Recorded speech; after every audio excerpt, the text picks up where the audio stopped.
happens in the beginning. A lot of people will come with a lot of enthusiasm, but then as they start going deeper into assignments, many people are not able to follow. So I have started recording again. I'll share the screen and go to a new page and cover a few more things. So related to whatever we have, what happened. Screen. Wait a minute.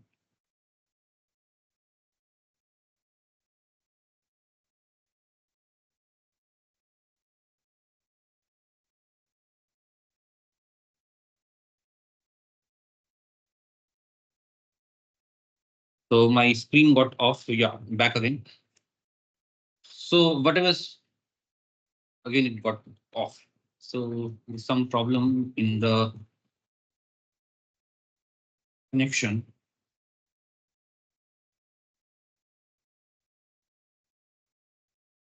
Yeah, so all of you are able to hear me clearly and see. You are able to see the board.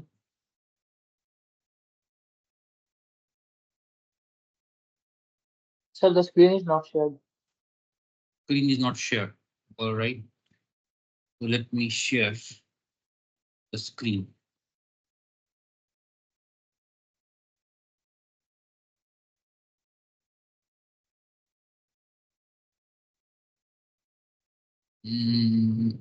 Screen. Now you are able to see the board. Yes, sir. Yes, sir. Yes, sir. Yes. So I was just trying to describe what was happening here. So I can draw the circuit very quickly.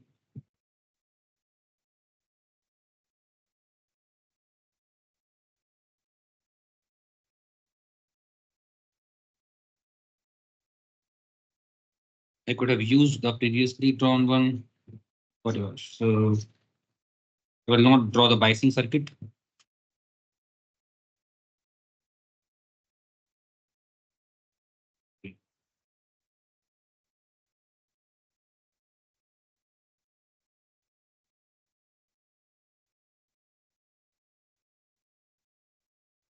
So what we saw was we are putting some output cap over here. This is the output, final output, V out, and this is your V plus in, V minus in, and you are having some VB over here. And what we saw is that we are having to provide some significant delta V. So if this is 500 millivolt, you are providing something like 480 something, right? What was that? 475, right? What was the difference? Yes, sir. Sir, one Something is like 0.5 volt, other is 476 volt. Yes, sir. This much. Yeah, so something like this.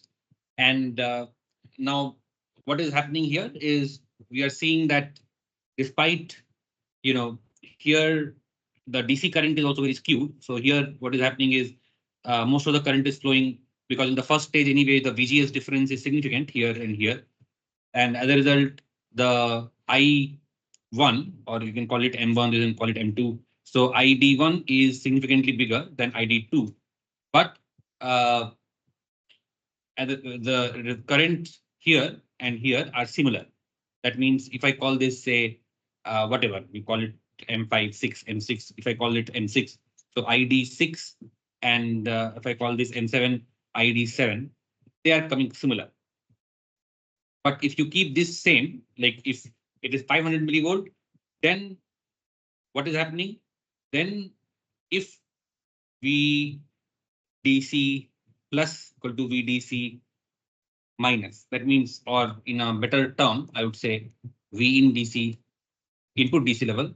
So V in plus DC equal to V in minus DC. That means the input DC levels are same, 0.5 volt. Then the ID1, ID2, the DC levels, they are same.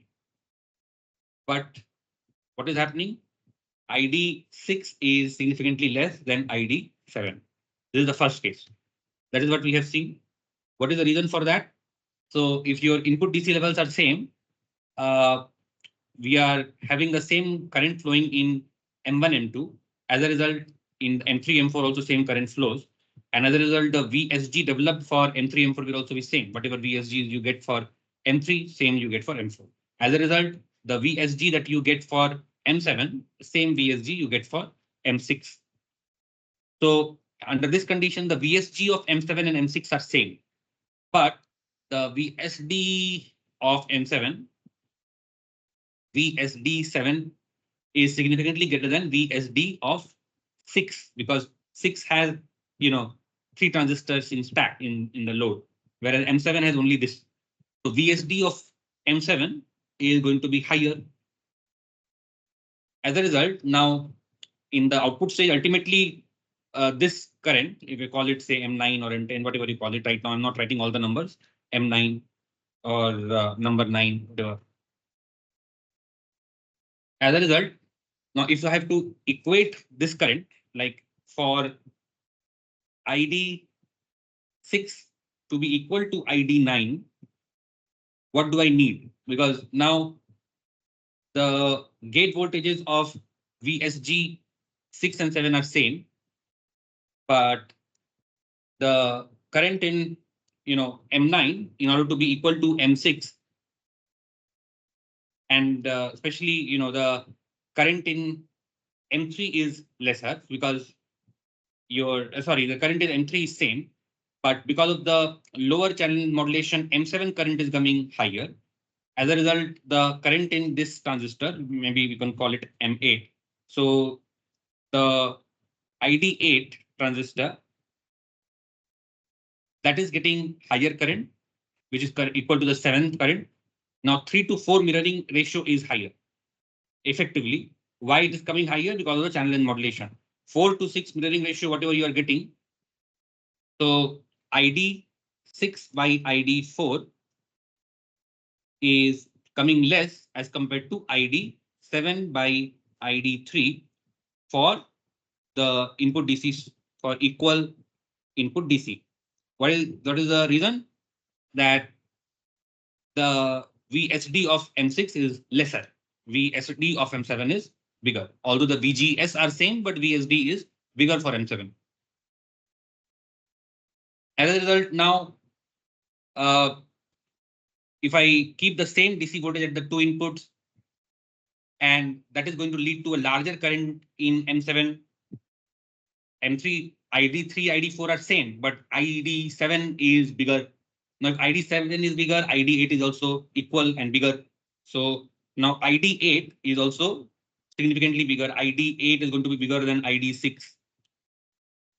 That means what is the situation? ID9 will try to sink more current than ID6. But that is not possible, right? Because ID6 and ID9 are in the same series. So in order to equate the current, in order to make sure that ID9 and ID6 are same, what is the option circuit has? The circuit will pull down the DC voltage so that the VSD of 9 reduces and VSD of 6 increases, right? So this will lead to lower V out so that VSD of 6 becomes significantly higher than VSD of 9. And as a result, the current becomes similar or becomes equal. So definitely in that case, the current in ID6 is still going to be lesser than the current in ID4. But now because we are, the output voltage is adjusted and is going down, we are making sure, the circuit is making sure that the current in ID6 and ID9 are same. Because ultimately in circuit, it has to be same. ID9 and ID6 are same. Is this clear to everyone? So what is happening when we apply same DC to the both inputs? Yes. Yes, sir. So once again, I will repeat, if your DC is same, means the input side, you are applying the same DC. ID1, ID2 are same. ID3, this also means that ID3 equal to ID4. This also means VSG3 is equal to VSG4. This also means VSG7 is equal to VSG6. But now the VSD, as I told you, VSD of 7 is, you can see, because VS6 is having 3 transistors below it, 7 is having only 1 transistor which is diode connected. So the VSD of 7, the so drain voltage of 7 is significantly bigger than VSD6. As a result, now this is going to get more current. So ID7 will be bigger than ID6. And as a result, ID8 will be bigger than ID6. And then ID9 is mirroring ID8. So ID9 will be almost similar to ID8. So now if I assume that ID9 is in saturation, the M9 is in saturation, just like M8. So the ID9 will be bigger than ID. So ID9 will be equal to ID8, and ID9 will be significantly bigger than ID6 because ID9 is equal to ID6, sorry, ID8, which is equal to ID7, which is equal to which is greater than ID6, as we discussed. Why, right? So ID7 why it is bigger than ID6 because the VSD effect. This is the VSD effect, channel length modulation effect, because the overall VSD available for M6 is much bigger, sorry, much lower as compared to VSD of M7. Now, if this is true, then M6 and M9 are in series, they must carry the same current. So the current in M6 and M9 must be same. It cannot be that ID9 is greater than ID6. That is not possible. So when this will be possible, when ID6 and ID9 are same, how will it be possible? Provided the DC level at the output goes down. If that goes down, then automatically the VSD of M6 will go up, VSD of M9 will go down, and it will balance the current. It will make the current equal. That's why initially when we apply same DC voltage, the DC voltage is coming too low, 200 millivolt or something like that, even lower than that. What was the value? Sir, it was around 10 millivolts. 10 millivolts. So it was even lower, 10 millivolts. So that the VSD, the VSD of M9 is coming much lower. It is entering almost in triode, deep triode region, and current is reduced. So now in order to, and this is going to be the low gain region because the M9 has entered into triode. And this will happen provided your lambda effect is very strong. Channel modulation effect is very strong on ID6. Right. So that means lambda value is big. 1 plus lambda ID that you write is going to be big. Then only this will happen. So what it looks like in this model, whatever they are using, lambda value is big. As a result, the channel modulation effect on the DC current is pretty big for M6 and M7. As a result, the current difference is coming. Now to solve this, what we did is that, okay, you reduce the DC value. So rather than 500 millivolt, you go down 475 millivolt. If you go to 475 millivolt, now what is happening in the modified scenario? For the modified scenario, I can write it down a little below. Maybe I can just copy paste the whole thing.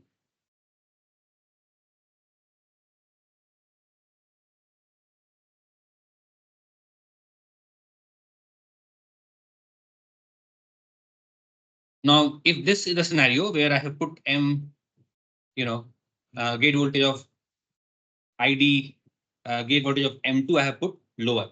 Now, what is going to happen? For the first stage, definitely because the gate voltage of M2 is lower, I will get ID2, DC current in ID2 less than DC current in ID1. That also means that DC current in ID3 will be less than DC current in ID4. Is that clear? Now, if that is the case,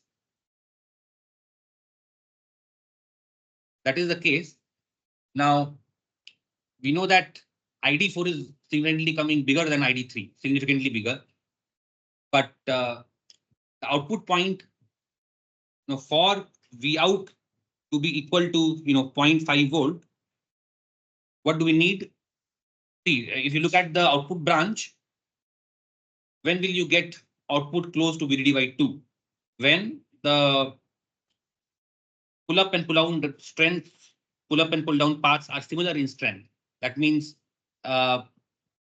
given saturation region condition, both of them are driving similar current, or basically capable of sinking similar current. So now, in order to equate the current and keep the device in saturation region, you have already trying to put the V out close to VDD by 2. and therefore all the devices will be in saturation. Now, for both the devices, all the devices to be in saturation and having same current, ID6 become equal to ID9. Earlier, what the circuit did, it pushed the lower transistor in triode region so that the ID6 becomes equal to ID9. Because ID6 was coming lower, it pushed the drain voltage of M9 low so that the ID6 becomes equal to ID9. But now we are forcing the output voltage and we are trying to set it to close to VDD by 2 so that all the transistors are in saturation. Now M9 is in saturation, M6 is in saturation.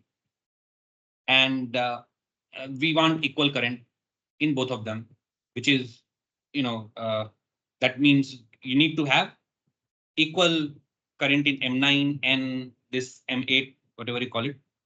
So I need, of course, M8 and M9 current are same, and M8 and M7 current are also same, right?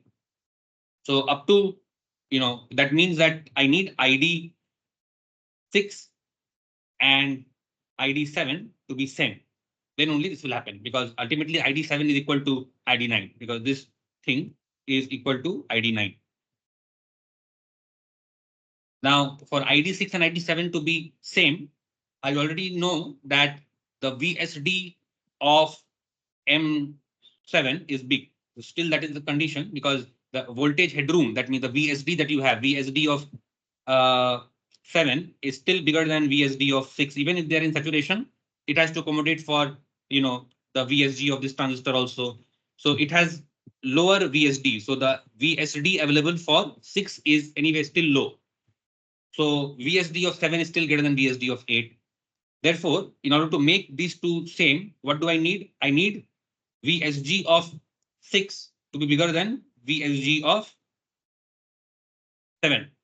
That means VSG of 4 should be greater than VSG of 3.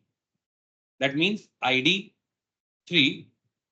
should be less than ID4. That means ID2 should be less than ID1. That means VGS of 1 should be less than VGS of 2. Is that clear?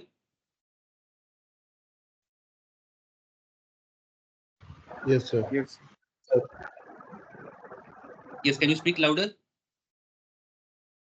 Yes, sir. Understood. Yes, sir. Yes, sir. Yes, sir. So now this is the reason, because the value of lambda is affecting the circuit, but I don't remember any such scenario in advanced technology node that we have used in Cadence, because probably the TSMC model that we are having, it doesn't have that kind of a larger lambda. So in this circuit, in this model, whatever lambda we are getting, we have to simulate according to it. So assume that, okay, you have a bad technology with a large lambda value, because of which channel modulation is significant, and then you are having this kind of difference in the DC. But generally, I have not seen this kind of big difference required in case of TSMC models. TSMC is a foundry, right? All of you know TSMC? How many people have heard of TSMC? Yes, sir. Taiwan Silicon Manufacturing Company. Okay. So this predictive technology models are for academic purposes. TSMC, UMC, these are commercial foundries where the actual fabrication takes place. India has also got one foundry, SCL, where chips are fabricated. So these are standard foundries. Their models are standard models. I don't remember seeing this kind of anomaly in those models. So it all depends upon lambda value in this case. So now let us look at some more things. Where is my screen?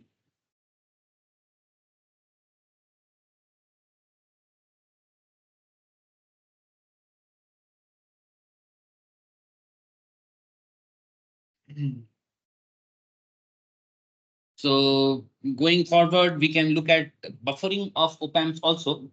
We can also look at feedback amplifiers. How do you make feedback amplifiers with this? So some people have already done the unity gain follower. So once you have a very high gain, you can do the unity gain follower example. So let us see. So in case of, say, unity gain, anyway, we are fixing the output voltage is equal to the input negative terminal, and then we are trying to sweep the positive terminal voltage and seeing the characteristics. So again, the input common mode range depends upon the output range as well as the input, the common mode range. So for the voltage follower analysis, the overall operational range will depend upon the ICMR and it will depend upon the output range as well. If the output stage goes into, triode, then also it will fail. Input side also, if any of the devices are going in triode, then also it will fail. So it is going to be basically intersection of input common mode range and the output swing. If the output swing is limited, then that will be the bottleneck that will reduce the operation range of your common mode, of your voltage follower operation or unity gain feedback operation. Whichever is smaller, output range is smaller, then that will limit the voltage follower operation range. If your input common mode range is smaller, that will limit your voltage follower operation range. So that part has to be clear. And remember that what happens to the bandwidth in the closed loop? Closed loop, open loop bandwidth, if it is, A naught is the open loop gain. And bandwidth is a B naught is the open loop bandwidth. What is the closed loop bandwidth?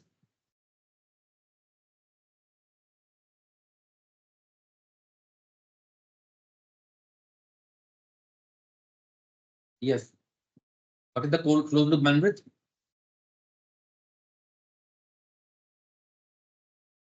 Yes, anybody? Sir, he not by 1 plus. I have forgotten. You have not studied feedback. 1 plus A beta, you have not studied. Sorry.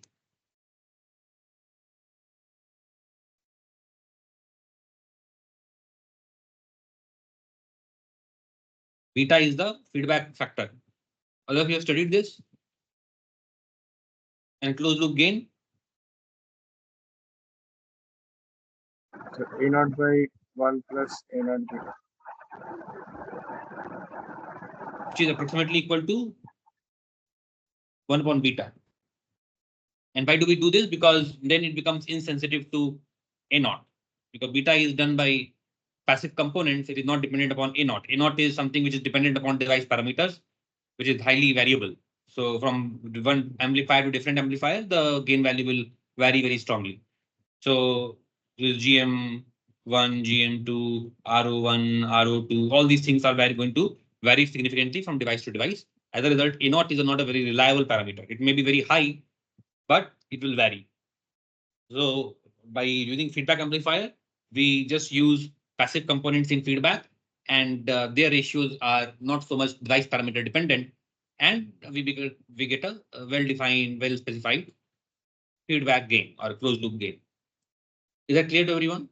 So the bandwidth also, you get an enhancement. Whatever bandwidth you are getting in the open loop case, it will be 1 plus A naught A naught beta times the closed loop open loop bandwidth. So here, if you, for example, suppose for unity gain feedback, for unity gain, if you look at the numbers, your beta becomes 1, and A naught in this case is 10 to the power of, you are getting 300K. So even if I assume, say, 10 to the power of 5, right? So 10 to the power of 5, and your open loop bandwidth was how much? Suppose 1 kilohertz, something like that. So what is the closed loop bandwidth? We are getting something like 10 to the power of 7 hertz, which is high, right? What was the 3 dB bandwidth? 1 kilohertz or 100 hertz? What was that? So it was around 400 hertz. 400 hertz. And this was something like 3 into 10 to the power of 3 into 10 to the power 5. So you can see you are getting 1.2 into 10 to the power of 8, right? So it's a pretty big. So exactly speaking, you are getting 1.2 to the power of 8 hertz. So almost 0.1812, gigahertz. So in terms of bandwidth, closed loop operation, you will still get good speed. And in terms of closed loop gain, of course, depending on the feedback factor, you can decide what is the gain. In terms of, say, any other feedback, say suppose you want to operate it as a negative feedback amplifier. So how will you bias it? How will you connect the feedback circuit? So negative feedback amplifier.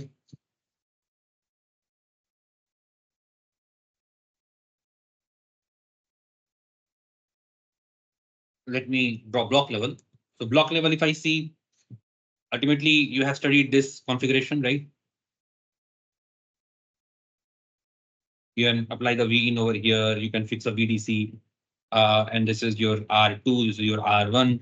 This is some DC voltage, goes to the VCM, whatever common mode voltage you are applying, and your output gain V out AC upon V in AC, small signal, that will be approximately equal to R2 upon R1.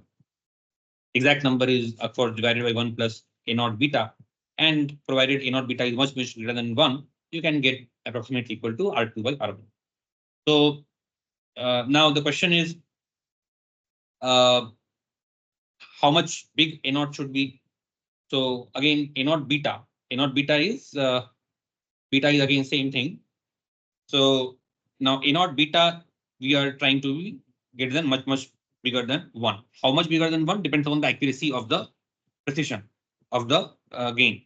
So if you want very high precision gain and it should not be corrupted by A naught, then I need A naught to be much bigger than 1 by beta.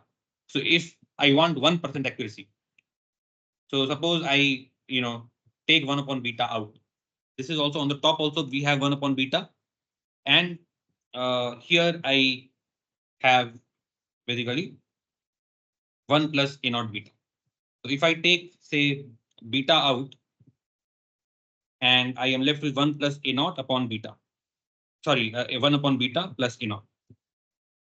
And now I have overall gain, given by 1 upon beta times this particular factor.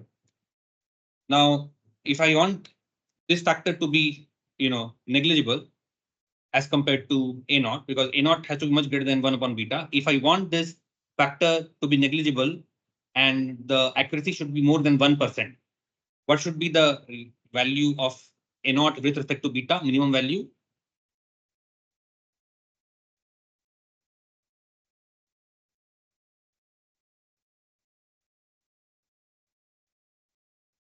Sorry, I wrong. I got it wrongly. So let me just I mixed two things. So this one will be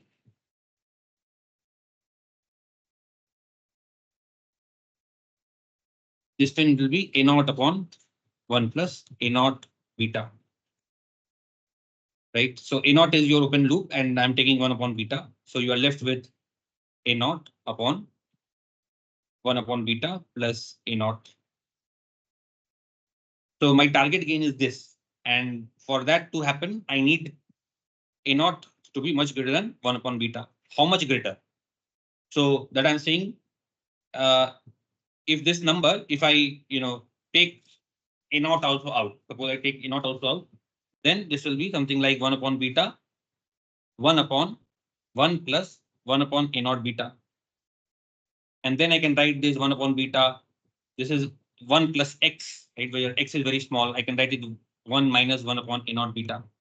Because 1 upon, assuming the factor, 1 minus 1 upon 1 plus x is approximately equal to 1 minus x for x much less than 1. This all of you know. So if this is the scenario, and now if I tell you that, okay, I want the gain to be more than 1% precise, what should be A naught beta value? Because any inaccuracy in A naught will lead to inaccuracy in the gain. My gain should be defined by only this factor and not by this factor. So if I want the gain accuracy to be higher than 1%, what should be A naught beta minimum? Sir, 100. 100, right? Because if A naught beta is much bigger than 100, then I'm sure that this factor that we are getting is going to be less than 0.01. As a result, the error will be always less than 0.01. So this A naught beta magnitude will depend upon what is the precision of gain that you are requiring. Suppose you're targeting a very high precision ADC. The ADC, your application tells you that DSP signal processing people tell you that my data precision should be very high. I need 10-bit ADC. 10-bit ADC means what? You are looking for 1000 levels, right? 10-bit ADC, the 1024 levels. almost approximately 1,000, right? 1,000 levels in the signal. That means the entire signal range that you're trying to capture, you are dividing it into 1,000 segments. Therefore, what is that precision of the signal that you are looking at? 0.1%. So all the amplifier stages should not corrupt the signal more than 0.1%. Then only you will get, the resulting precision. Otherwise, if the signal is already distorted by beyond more than 0.1%, then keeping 10-bit for the ADC is not serving the purpose. In order to take the advantage of 10-bit ADC, you need to have the signal coming to the ADC after amplification 0.1% precise. That means none of the amplifier stages should add more than 0.1% error. Total errors, distortions, etc. added by all the stages should be within 0.1%. So for that condition, what will be the requirement? Requirement will be, for this case, A0 beta should be greater than 1,000. Likewise, if you go for higher number of bits, higher will be the precision requirement. Suppose you want 16-bit ADC, further, higher A0 beta requirement. In this case, anyway, so if your gain is suppose 10 to the power of 5. So here, the thing is that for a given gain, for a given overall closed loop gain, what is the A0 beta we can have? So here, first thing is that we are getting a requirement for the product A0 beta. So if your beta in this case is high, that was 10 to the power of 5, and then you have this thing. So what is the beta value you can have? So beta will be in this case 10 to the power of -2. That means 1 upon beta can be 100. That means in a single stage, you can aim for a closed loop gain of 100. You should not have more than 100 gain in one stage. If you go beyond that, then you will need a higher A0 also, right? Because the gain is 1 upon beta. Are you getting the point? So this constraint is telling us that how much closed loop gain 1 upon beta you can have from a single stage, provided the A0 is 10 to the power of 5. So this means that overall, if you're trying to record a signal, which is say 1 millivolt, and you want to amplify it to full range, the ADC sitting over here, ADC, its input range is 0 to 1 volt. It can handle 0 to 1 volt, and it will produce a 10-bit output.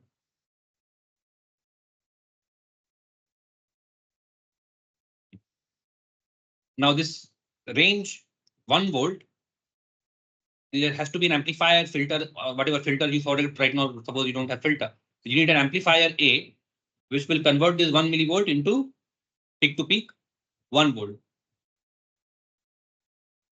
right? Because ultimately I have to take the entire ADC range into account. I have to utilize the entire ADC range.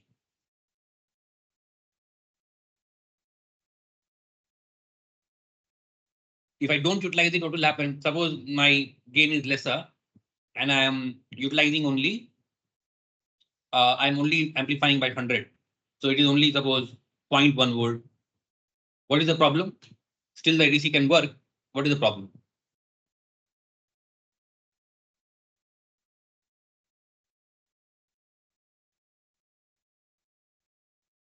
Is there any problem?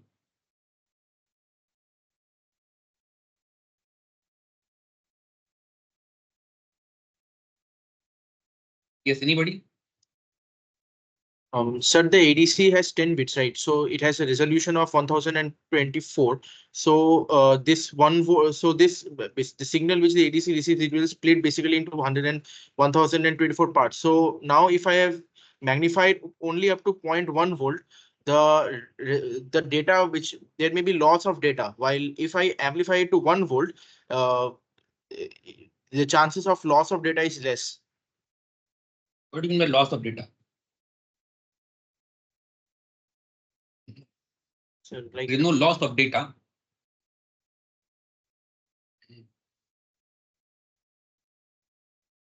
So Sir, will only the thing is, SNR be improved? the ADC is giving you the characteristics of the ADCs.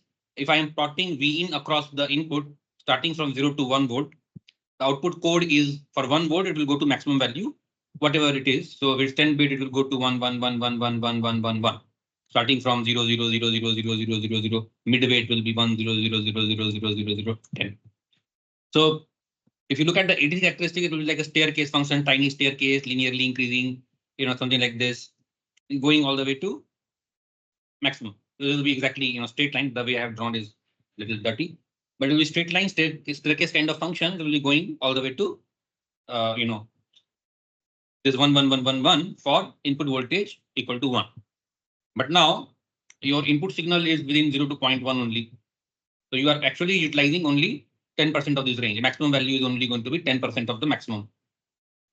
Right? That means you're not utilizing majority of your ADC range. You're utilizing only small fraction of your ADC range.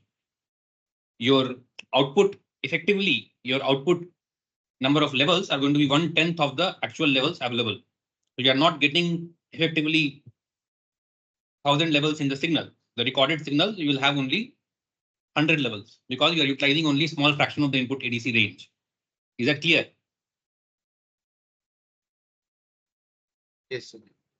So even though the ADC is capable of doing the job of 10-bit digitization, but you are utilizing, if you're not amplifying the input signal to the input range of ADC, you are utilizing only a small fraction of the input dynamic range of the ADC. That means you are also utilizing a small output range of the ADC. That means effectively your signal resolution is going to be 1/10 of the ADC resolution. So 10, that means number of levels will be 1/10. That means if you're having 1,000 levels in the ADC output, you're utilizing only 100 levels. That means around 7-bit. Rather than 10-bit, around you are getting around 7-bit because 7 means 10 to the power of 7 means around 128. So you are getting around 7-bit ADC or 7-bit data effectively. So your resulting digitized data, it will effectively have a resolution of 7-bit only, not 10-bit. Is that clear? That's why it is important that we amplify the signal to match the ADC range, whatever is the ADC range. Now, if that is a scenario, now net gain required in this case is 1,000. But I can't say that you take this open loop amplifier and put R1 by R2 equal to 1,000, and then you will get the gain. That is not good because here it is giving a constraint that 1 upon beta should be less than 100. That means your overall closed loop gain for a single stage should be less than 100. So then what I can do, I can have 2 stages, and then overall gain of these 2 stages, A1, A2, I can divide. So that A1, A2 total is coming around 1,000. So maybe around 33, something like that. So that this constraint is also satisfied. Beta 1 upon beta is less than 100. And at the same time, overall gain, whatever is the overall gain, you're getting. Is that clear? Yes. Yes, sir. So that's what we have to keep in mind. So for designing a signal chain, when you are doing any signal acquisition and trying to amplify it further, depending upon the application and the ADC interface, we will need this kind of.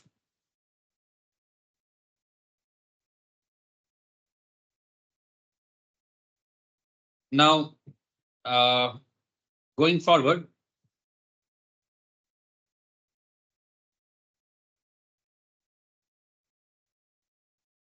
let me now copy the circuit.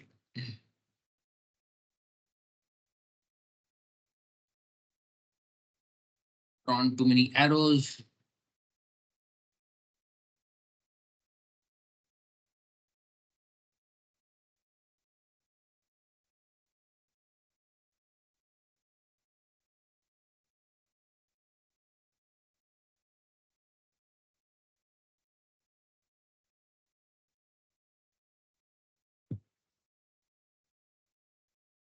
So feedback point of view now, if I look at the feedback connection, the actual feedback connection using resistor that we are planning to do. So this size can also be reduced, I guess. Yes. Yeah.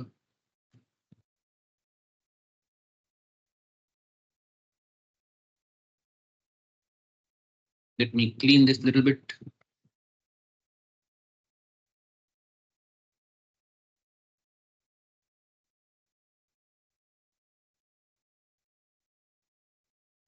I should keep one diagram drawn which is clean so that I can keep using it, because otherwise every time I either have to clean or I have to redraw, which is not good. So I will remove unnecessary thing for the time being. So this I will copy and keep so that I don't need to keep drawing. Right. This. All right. So let me just, maintain a copy somewhere.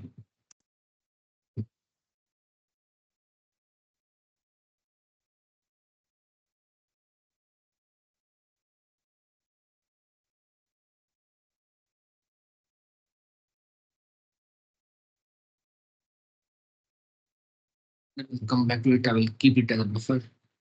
So now,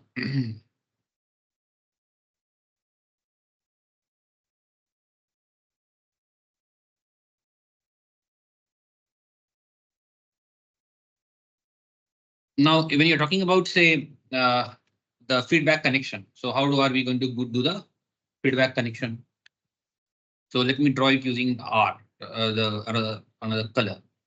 So my negative amplifier, inverting amplifier, for that, let me blue and draw the resistors. How will it look like? So output side, I have to connect to the input. So I need to have a connection from here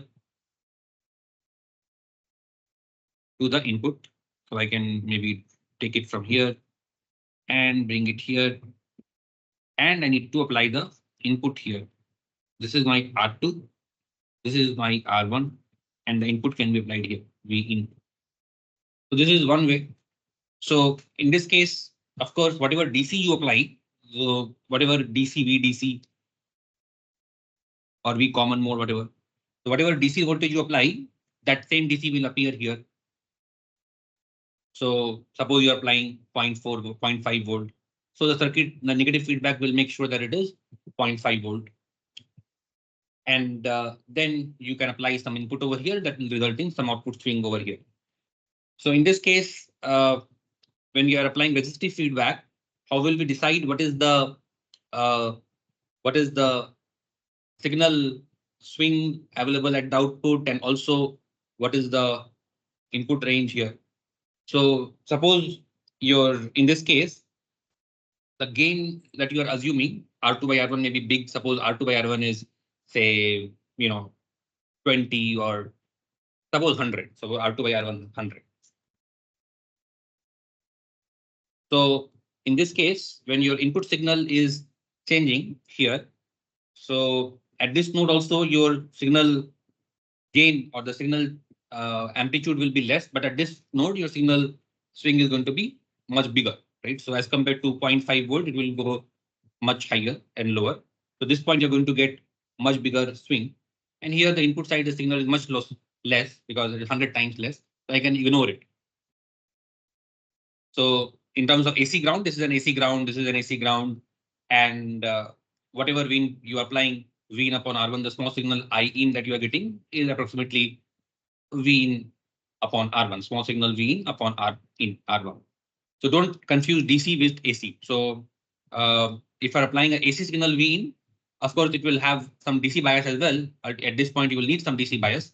You can't apply 0. So the DC bias, suppose, is also same, whatever, 0.5 volt. So the input will have to have a DC bias, which is matched with the DC bias of the input device. If you have a significant DC difference between this point and this point, that means the DC current itself here will be pretty big. And that DC current has to ultimately flow in this direction, and it will sink from the device. So that is not good. So if you have a difference between the DC of this particular stage and the previous stage, even a small difference, that will lead to a significant amount of current flow between these stages from R1 to R2. And that additional current will be provided. Suppose, suppose this signal is lesser. So suppose this is small by 0.45, 50 millivolt.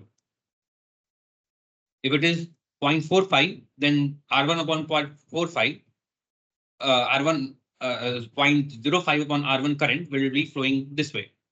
And that has to be supplied from this device.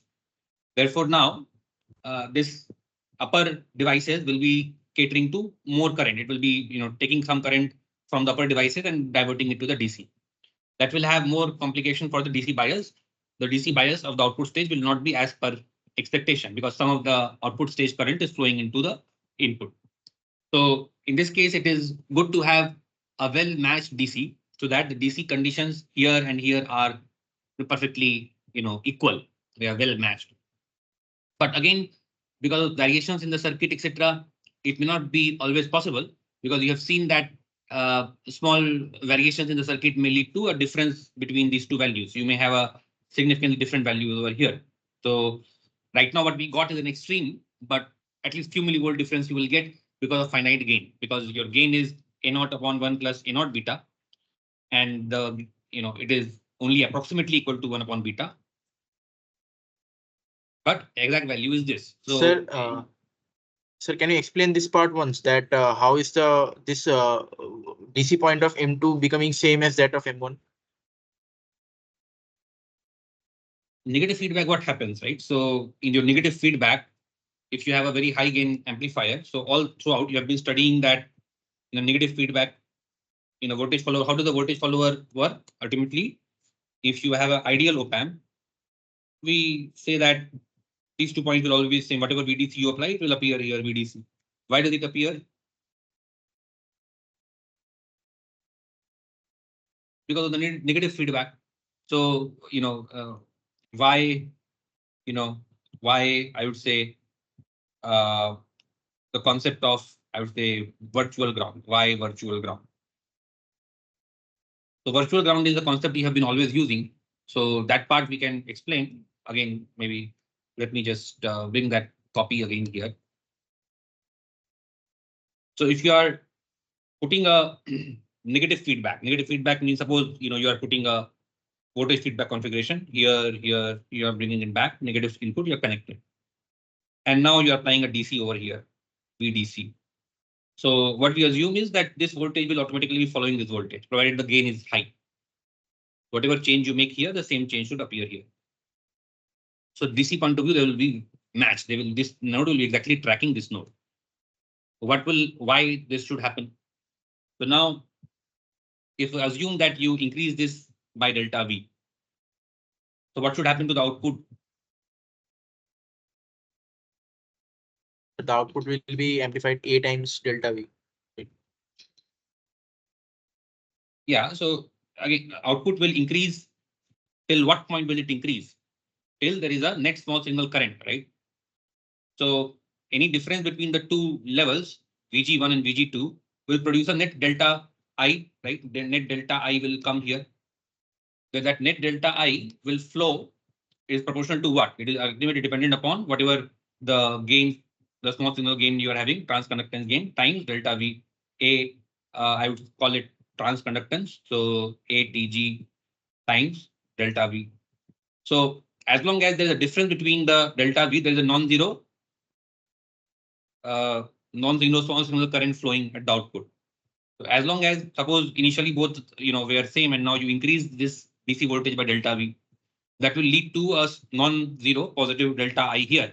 From here to here, the gain is positive. So it will lead to a delta I that will lead to increase in this voltage. Till what point it will increase? Till this becomes again equal, right? So if this was VDC plus delta V, this also goes to VDC plus delta V. Then only the net again small signal gets cancelled, because now when this becomes auto delta V, then the two currents will be balanced and there will be no difference between the up and down current. Then it will stabilize again. Is that clear? Yes, sir. So just looking at the gain and the small signal current flow, we can understand that the moment you create a difference delta V between the two DC levels, when the two voltages were same, initially when the two input voltages were same, this current and this current, this current and this current, this current and this current, and as a result, the M6 current and M9 current were same. There was no difference between the M6 and M9 current. But now the moment you create a difference, suppose you give a step jump delta V at 1, now that has created an imbalance. Now this has increased the current here, this is going to increase the current here. But now this increasing current will lead to what? It will now the M9 current, assuming that it is remaining similar, but eventually this delta I, which has increased in M6, why it has increased? Because M1 current has increased, this current has increased, as a result, M6 current has increased. Now it will keep on increasing the input output till the point where your output voltage, the M2 gate voltage also goes up, so that now these two current again become balanced. Otherwise, what will happen? Initially, when we saw that the upper and downward current were same, that these are same because of mirroring from the previous stages. Now, when there is a mismatch in the first stage itself because of delta V being created, that is leading to an increased current in M6 when you are increasing the M1 gate voltage.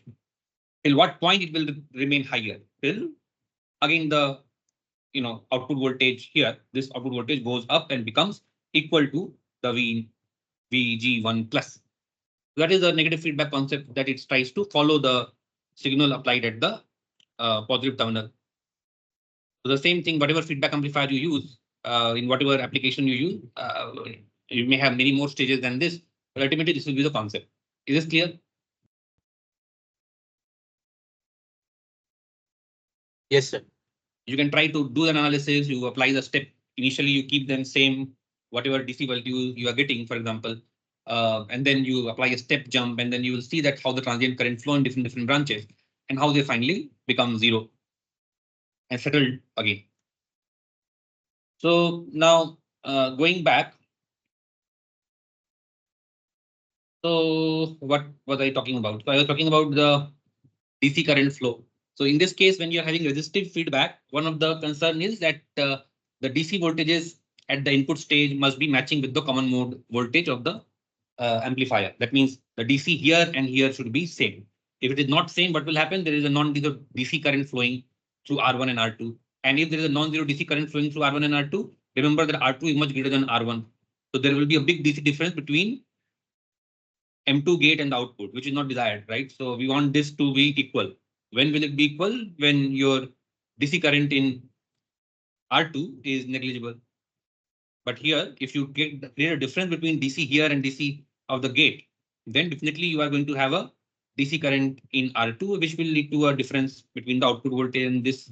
And along with that, that DC current has to be supplied from the output stage. And then you will not, the mirroring will be disturbed, and you will not have the same current coming from the pull up and the pull down. All those things will come into picture. So a resistive feedback scenario, we need to make sure that every stage the common mode DC level is similar. That can be challenging, especially given the variations, etc. Whatever DC voltage you apply, it may not be same at every stage. So you may have small differences, and that may lead to problems. That may lead to saturation of amplifier.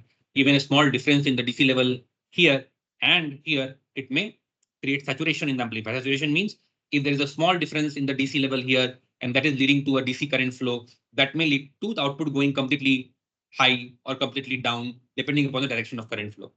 So for example, in this case, when I say that input difference, the input side, the DC is slightly lower, 0.045, slightly lower, and the current is flowing in this direction initially. That means that from here to here, the current is in this direction, and from the gate to the output, this direction, the current will flow from output to the gate of M2. As a result, this voltage will be higher. This will push the output node towards very high value. It will become close to VDD. It will completely saturate the amplifier, not even work. So therefore, this matching of DC level from stage to stage, we have multiple stages of amplifiers, A1, A2, just like we discussed in the last example, right? A1, A2 being equal to thousands. This will make if you have to use this amplifier, you have to make sure that the DC levels here and here and here are exactly same, very well matched, not even a millivolt of difference. That becomes challenging. That's why people avoid using this resistive feedback, especially in your multi-stage scenario. So what is the solution to this? You are getting the problem. I hope if you simulate this, you will get an idea that in the moment you create a DC difference here, small difference, even few millivolt of difference, you will see that there's a DC current, and the DC current flowing through R2. What will it do? It will create a difference, right? As compared to voltage here, it will create a much bigger difference. Output can be pushed to very high or very low value. Is that clear to everyone? Yes, sir. Yes. So now so this is the problem with resistive feedback.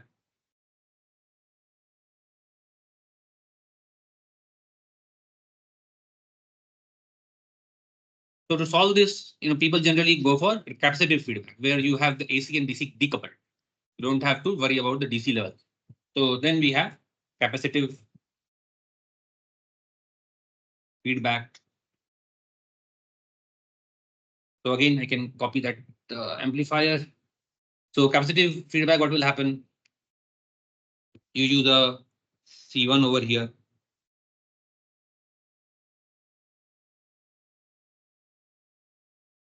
C1, C2. And here apply the AC signal. Whatever be the DC, now the DC is not material. Whatever is the V in AC, DC is decoupled. So whatever AC signal you apply, that will get amplified and appear here. And the equivalent op-amp block diagram will be something like this.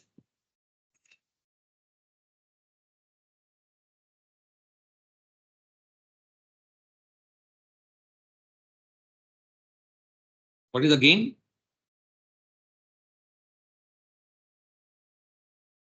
What is the gain of this? C1 by C2. C1 by C2.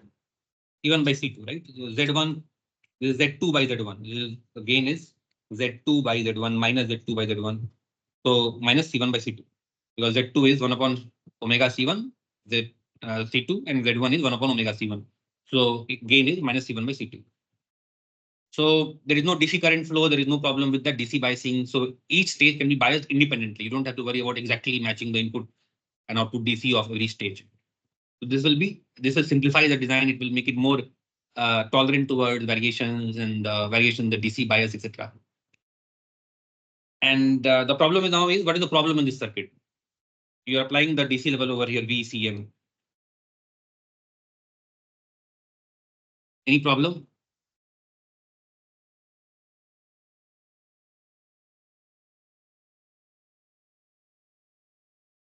Sir, at high values of frequency, these may get shorted, right? Because the impedance will be lower.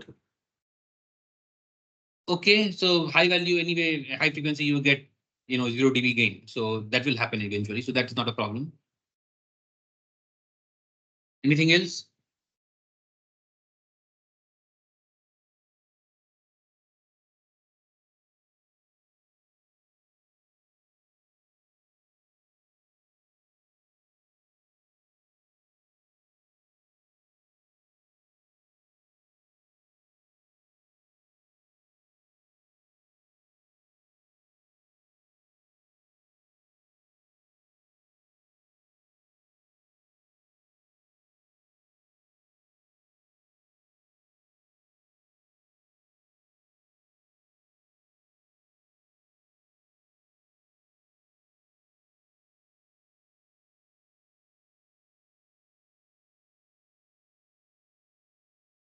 Yes, any response to this? You don't see any problem in the circuit? Sir, Yes. so when we were learning op-amps, we were taught that the output resistance of an op-amp is nearly zero or negligible. But in So this output configuration, the output resistance isn't negligible, right, sir? So that's why we need a buffering stage to make it 0. So this is generally the difference between OTA, operational transfer conductance amplifier, and op-amp. So right now we have not yet reached the op-amp. We are still at the OTA stage, operational trans conductance amplifier, because output impedance is high. So output impedance of which kind of amplifier is high? Trans conductance amplifier. So right now it is still a trans conductance amplifier theoretically. But if you want to make it close to an ideal operation amplifier, you need to add a buffering stage that I will cover next. But Thank you, sir. in many applications, without buffers also it can be used. Why it can be used? Because in the closed loop, what is R out? What is R out? R06. Oh, it is like R out open loop divided by 1 plus A beta. Have you studied this? A naught beta. Yes, sir. Yes. So the closed loop output impedance becomes open loop output impedance divided by 1 upon A naught beta. So if your A naught beta is big, then R out becomes smaller. So for example, in this case, the R out without buffering, the R out is GMRO whole square. So GMRO whole square means 100 times, again, maybe 50, 60 kilo ohm. So 100 times GM RO maybe 100 and GM RO times RO. RO maybe suppose 10K or 50K, or 10 to the power 10K, maybe slightly higher. And A naught beta, I am saying that, okay, in this case, suppose beta is, A naught beta is suppose 1000. So still, I'm getting around just 1K. Right? So output impedance, even if it is a voltage follower, output impedance is still less. Closed loop output impedance is still less. So if I'm using it as a voltage follower, the analog signal, here is analog signal. So here the output impedance looking into the voltage follower A equal to 1. Here output impedance is still comparatively low, only around 1000 ohm. But if you want to make it further lower, there are, you need to add a common drain kind of buffer so that the output impedance in the open loop itself is low, which is around maybe just a kilo ohm or something, few kilo ohms or less than that. Then the output impedance can come down all the way to few ohms or few tens of ohms. So in case when we need that kind of output impedance, then we need to buffer it. So in many applications, the output impedance has to be even lower, further lower. So it depends upon application. In many applications, without buffering, also you can use it. It will be called unbuffered op-amp. This is an unbuffered op-amp. Right? But when you add buffer, then it becomes closer to an ideal op-amp, and then you have a buffered op-amp. But everywhere it will not be required. Yes. Any other question?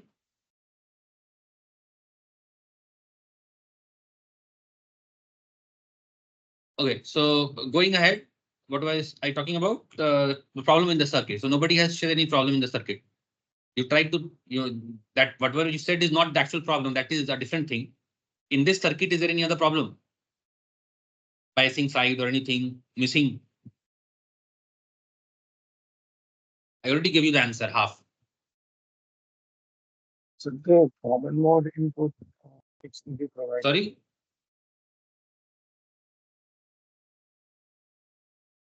So we can't provide the common mode input for the V in before the capacitor because the DC will be blocked.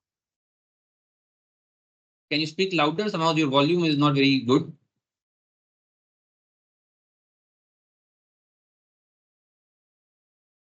Hello?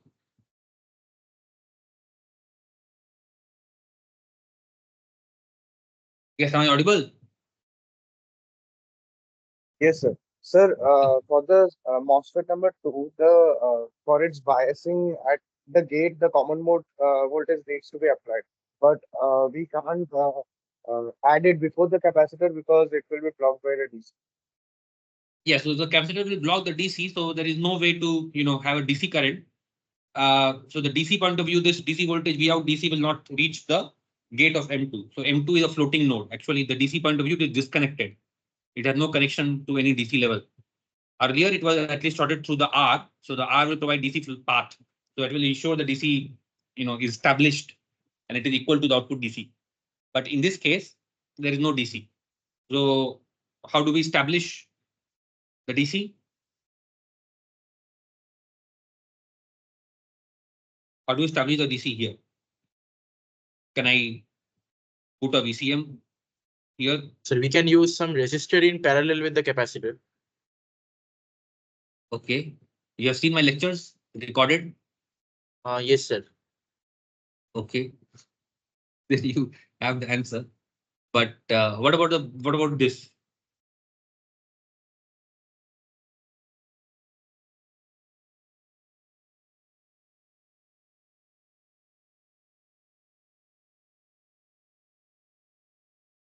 Quickly, what about this? Is it going to work? Tell me quickly, this thing should come very quickly.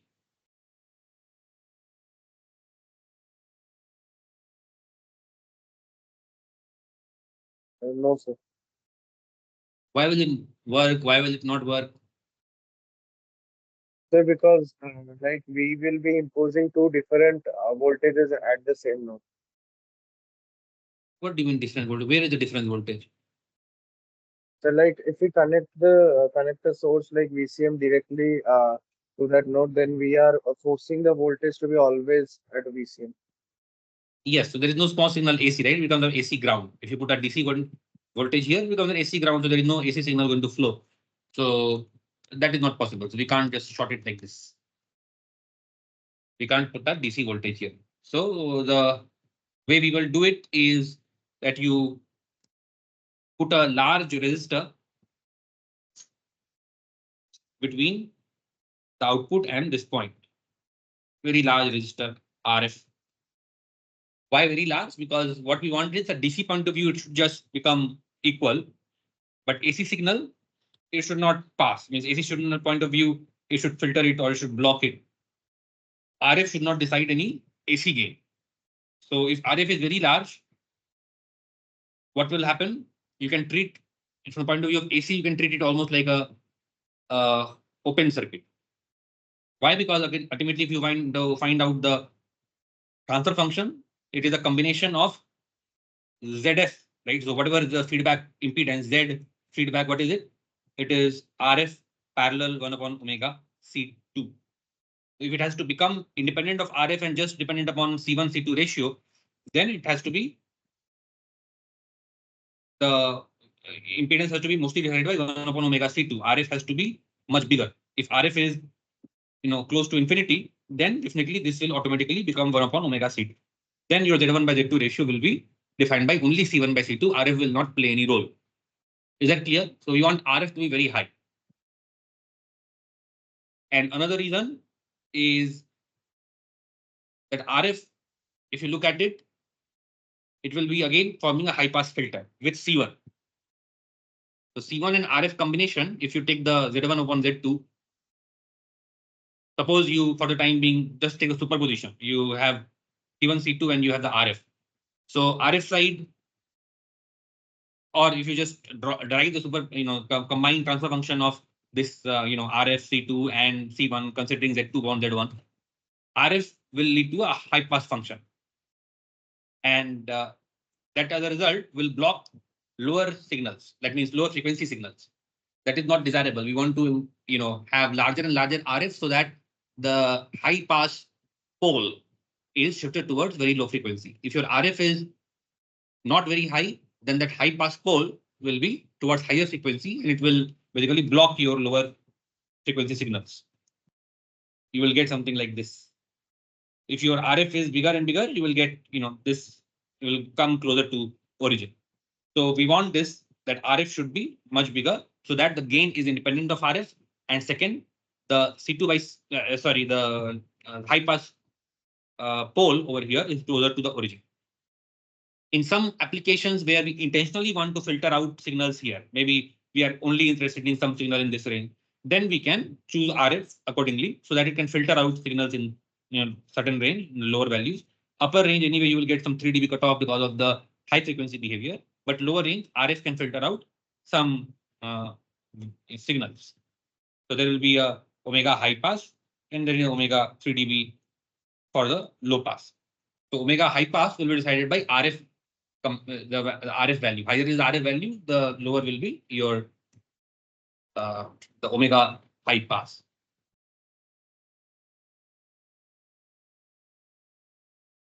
Hello, am I still audible? Yes, sir. You think the power has gone or something? My inverter has turned off and I need to do something. And as a result, my screen has also turned off. The writing board that I'm using, that has gone.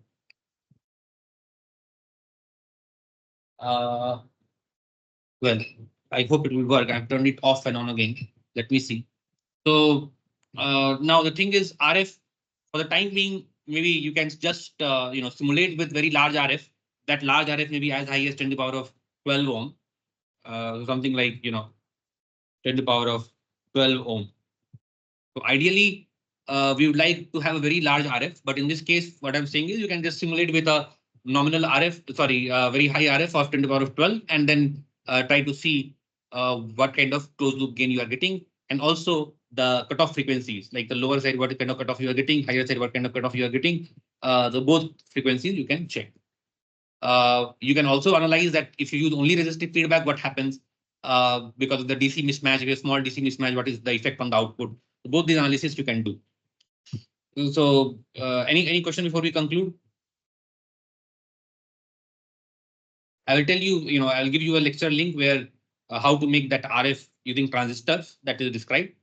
Very simple. I can describe it shortly also, but I'll give you that lecture.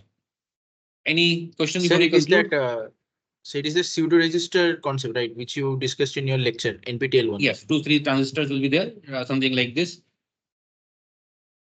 But again, it will take some more time to describe rather than that, things which are already recorded, why to repeat? You can just, you can have something like, sorry.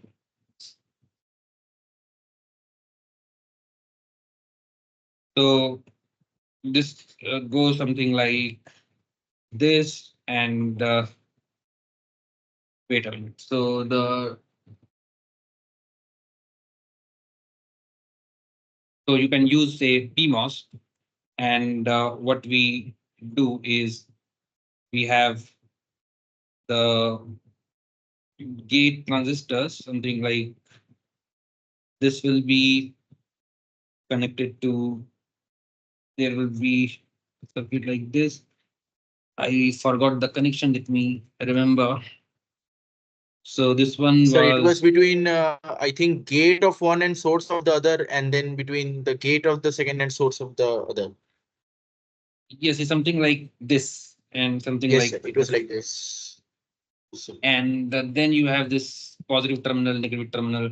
So what happens in this case is that you have uh, this is again given in some papers. There are some other ways of improving this also, but this is one of the common ways in which high impedance resistance can be optimized, can be designed. So here the length must be big. So the W by L is such that the L is quite big. You may have to choose 1 micrometer or something like that. Even if you're using scale technology, the length should be big so that the overall on resistance is big. And the thing is that on one side, suppose you're having virtual ground because the resistor on one side is connected to virtual ground. So suppose this is fixed DC, VDC.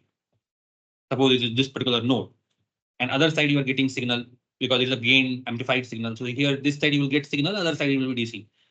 So despite the signal coming on the other side, you are always going to get one of these transistors in cutoff because suppose uh, the DC at the output and the input is same. So this DC level VDC, because it's connected between the output and the input negative terminal, and both the DCs are same.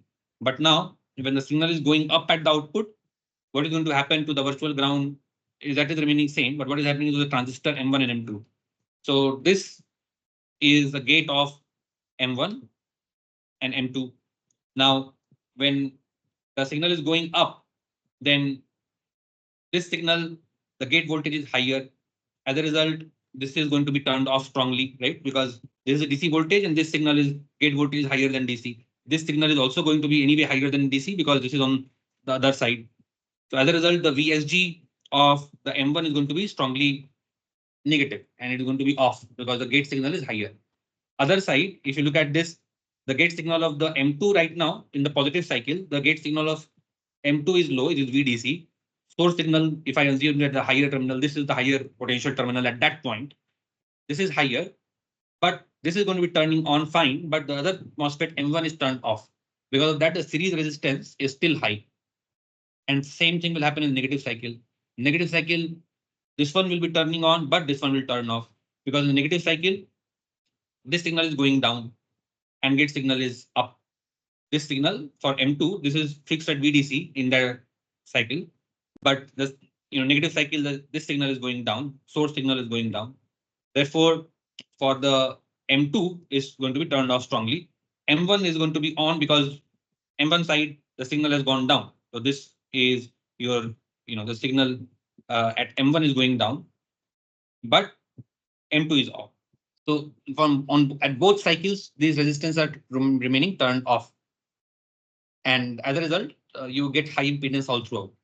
When the signal is close to VDC, anyway, both of them we get VSG significantly less than VT, close to 0. So you get maximum, the on conductance will come here because both of them are getting almost like, you're going to get a significant, equal, your VSG will be same. Both of them will be in subthreshold region or close to, cutoff. And extreme values, one of them will be on, one of them will be off. So overall, you can still obtain a very high resistance all throughout. And if your channel lengths are bigger, it contributes to higher resistance. So using this thing in series, you can basically design a very high resistance value effectively. In silicon, if you look for resistance value, maximum values you can have using different resistors is say a few mega ohms. So there are different, there are metal resistors called Rn, there are metal resistors which are made using metal segments. These are lowest resistivity. So metal resistors are just like small metal segments, very low resistance. So in case you need very low resistances, people use metal resistors. There are doped poly resistance, doped poly resistances are, as the name suggests, the poly, whatever poly is used for manufacturing the gate, the same poly is used to manufacture the resistors also, because it is having high resistivity. So if you dope the poly, it will be having moderate value of resistance. So this will be few ohms to few hundred ohms. This will be few kilo ohms to few tens of kilo ohms. And then there is undoped poly. Undoped poly will have high resistance, several hundred kilo ohms, 2 mega ohms. Now, if you can keep connecting things in series, the undoped poly, if you make a big segment and connect many large segments in series, then it will become several hundreds of mega ohms, but that will be very big in area. So here we need much bigger, giga ohms kind of resistance. So in that case, none of these can be used effectively. That's why we are using this technique. And why do we need giga ohm? It will become clear that when you simulate and when you first you simulate with the ideal resistor, and then you find out the cutoff frequency, and you see that for what RF you are getting cutoff frequencies of say 1 hertz or something, so that your signals are not suppressed. So at least if not 1 hertz, you try 10 hertz.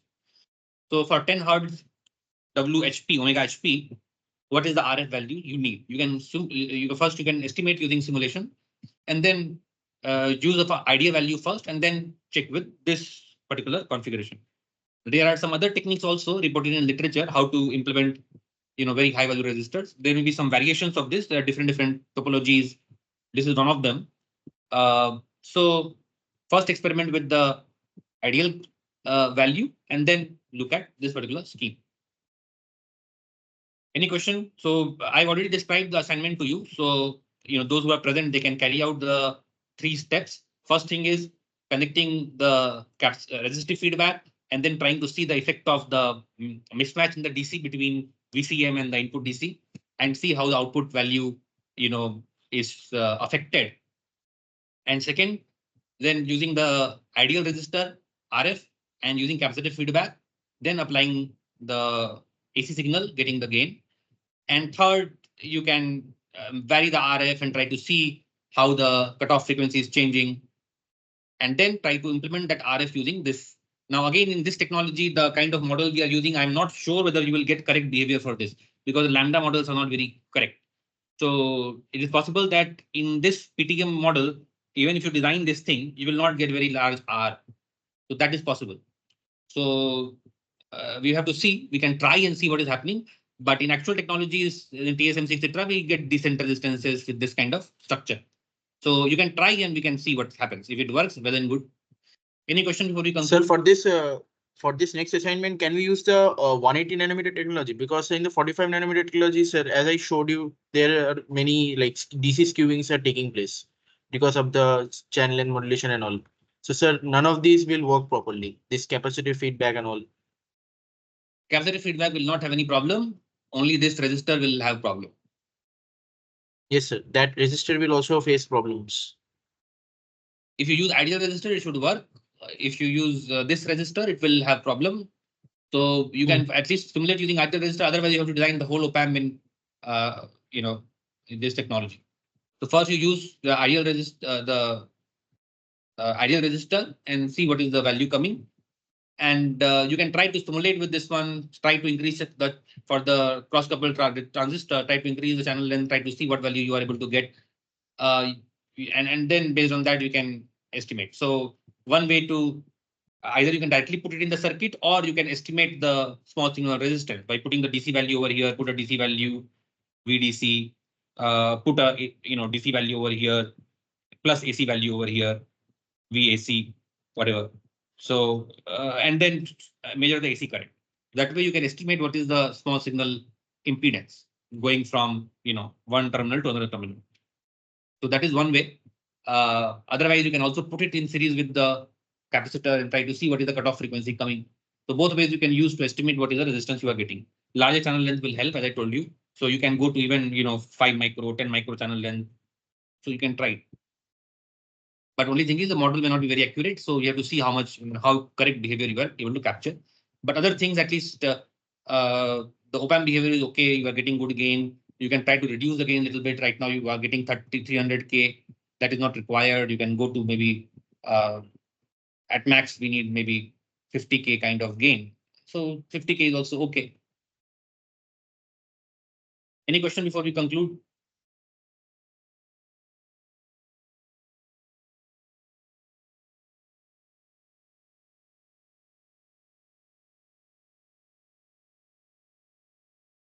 Yes, any question before we conclude?